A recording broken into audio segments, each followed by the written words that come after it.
जय हिंद सर। प्रश्न है, अस्थायी बंदोबस्त क्या है?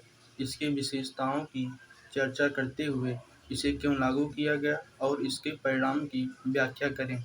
उत्तर: अस्थायी बंदोबस्त एक भू-राजस्व नीति थी जिसे 1793 में लॉर्ड कॉर्नवालिस ने लागू किया था। यह भारत के 19% क्षेत्र बिहार, बंगाल, उड़ीसा और बनारस के क्षेत्र में लागू था। अस्थायी बंदोबस्त की विशेषताएं: पहला, इस बंदोबस्त के अंतर्गत भूमि का मालिक जमींदार को बनाया गया तथा मालिकाना हक को वंशानुगत एवं हस्तांतरणीय बनाया गया। दूसरा, इस बंदोबस्त के अंतर्गत भू-राजस्व की राशि जमींदार द्वारा अदा की जाएगी।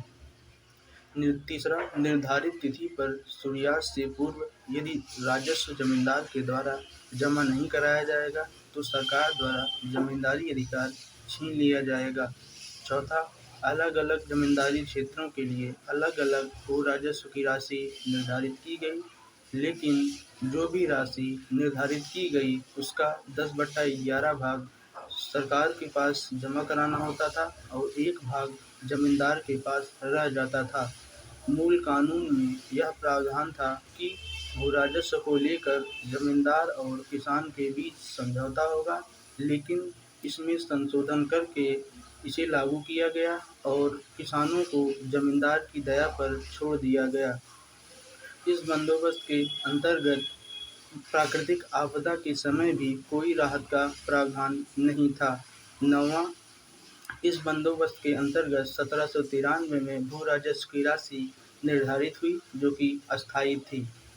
इसे क्यों लागू किया गया? सरकार द्वारा यह तर्क दिया गया कि सामाजिक, आर्थिक, राजनीतिक गतिविधियों को ध्यान में रखते हुए कृषि के विकास के लिए इसे लागू किया गया और ब्रिटेन में भी इस प्रकार की जमींदारी व्यवस्था से कृषि का विकास हुआ था। लेकिन सरकार द्वारा दिया गया यह तर्क सही नहीं है, बल्कि सरकार ने आर्थिक और राजनीतिक फायदे को ध्यान में रखते हुए इस बंदोबस्त को लागू किया।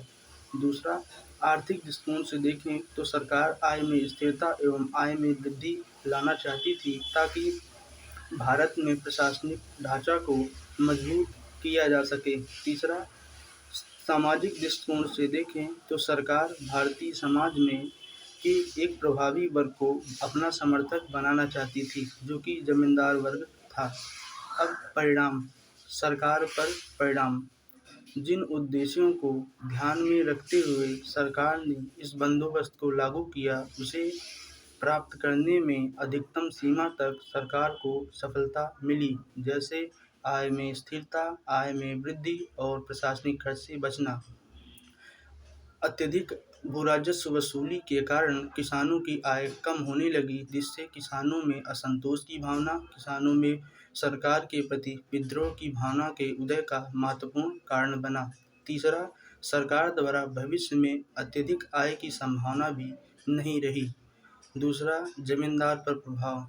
प्रारंभ में यह भू-राजस्व नीति जमींदारों के लिए हितकर साबित नहीं हुआ।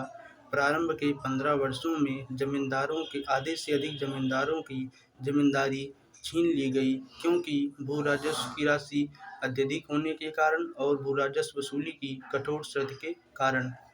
तीसरा, हालांकि यह कई तरह से जमींदारों के लिए फायदेमंद था, जैसे भूमि के मालिकाना हक में वृद्धि हुई और सामुदायिक संपत्ति पर जमींदार का नियंत्रण हुआ। अब किसानों पर प्रभाव। किसानों के लिए यह भू-राजस्व नीति हर प्रकार से लिए नुकसानदेह साबित हुआ।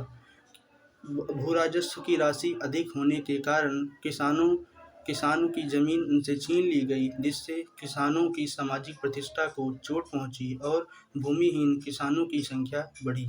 दूसरा, आय अधिक होने के कारण यह बंदोबस्त उनके लिए नुकसानदेह साबित हुआ, जैसे भू-राजस्व की राशि अधिक होने के कारण। दूसरा, भूमि छीन ली गई। तीसरा, सामुदायिक